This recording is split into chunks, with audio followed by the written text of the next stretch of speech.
So I had heard really great things about Greensboro College. I heard that through colleagues of mine. So I was really excited to think about maybe the opportunity of working here. So I did something very, very bold.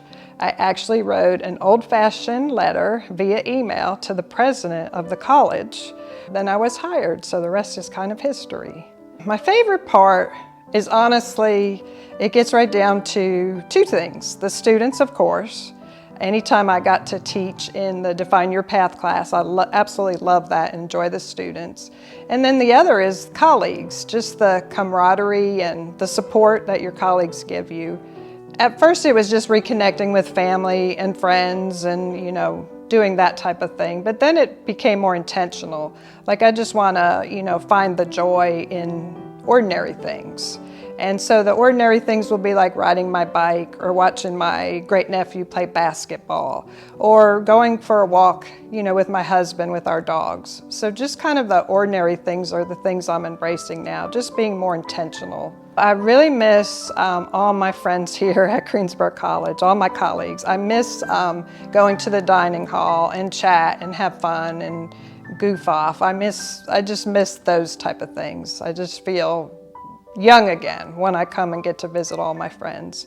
And I do see, my friends off campus and, we have a good time, but it's, there's nothing like being here every single day. And I love I do miss the beautiful campus and of course, everybody that I worked with.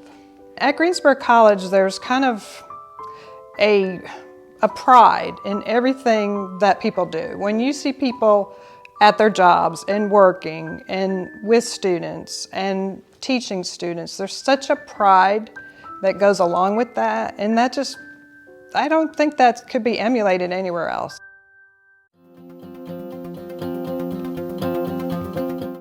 Well, when I was about 4 years old, my dad came to work here. He was the assistant business manager, and I would come to work with him in the morning. He would put up the mail in the student center, and I actually went to kindergarten behind Greensboro College at Dr. Pemberton's kindergarten. I was the flower girl in May Day, and my brother was the crown bearer, and I learned to swim in the winter in Haynes Gym. There was an indoor pool there, so I took swim lessons in the winter time.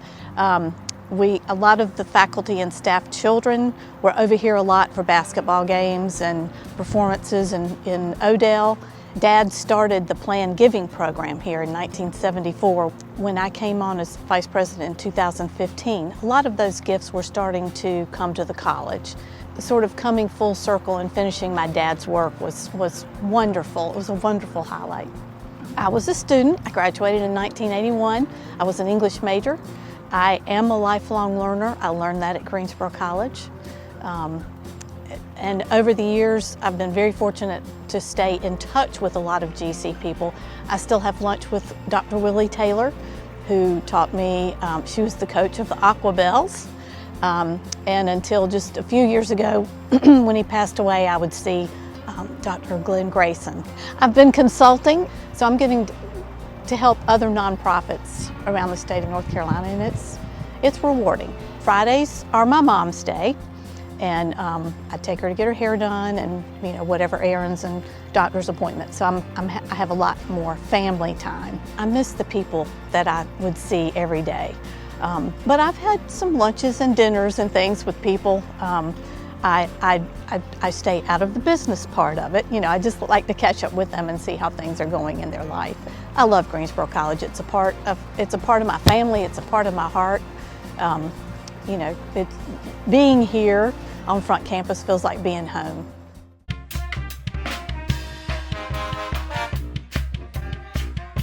From the beginning of playing in band, I knew that's what I wanted to do with my life.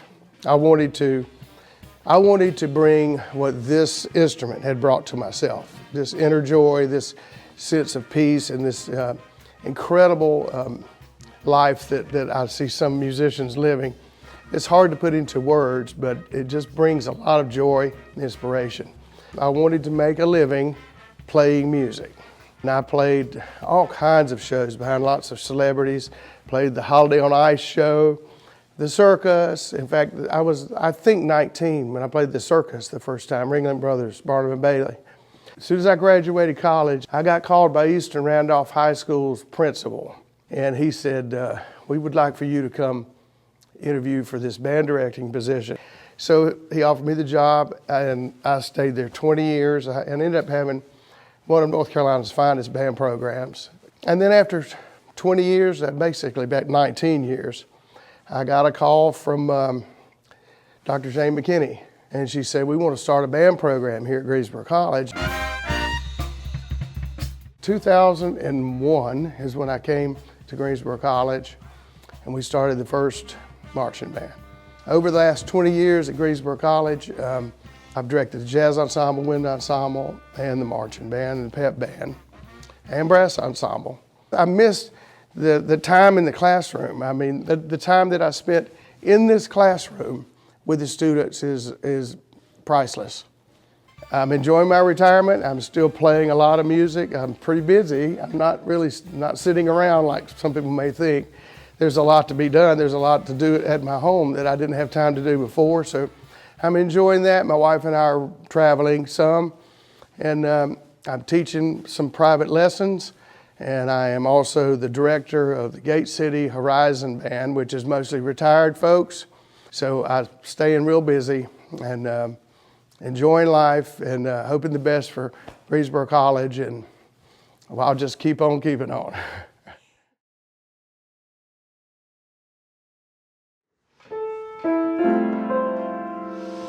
I came as an accompanist. What I ended up doing, teaching, was the real goal. Teaching piano and helping students put recitals together and things like that, and playing piano myself also. I like teaching the art of sound, and it's just something I've been enamored with since I was a kid. And I like figuring out why certain things sound the way they do and translating that to students and help them figuring out the same thing.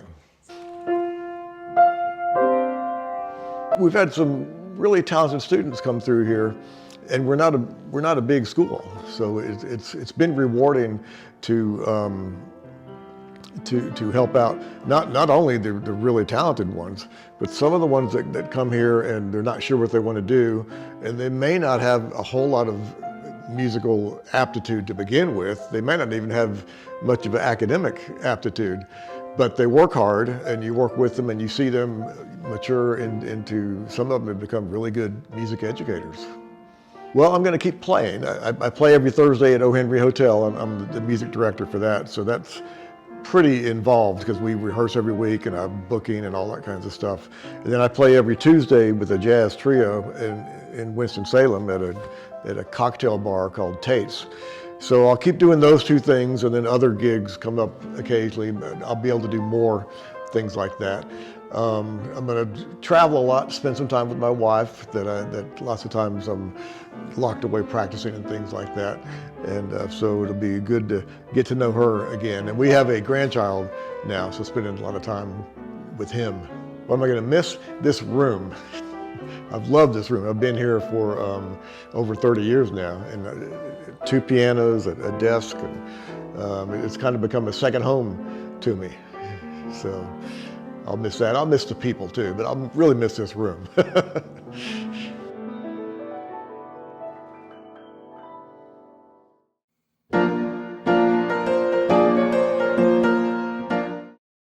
Well, education is vital. My father insisted that all his children, they will have to teach at least for 1 year before they go further. He said, by teaching, you know what you know and what you do not know, which is true.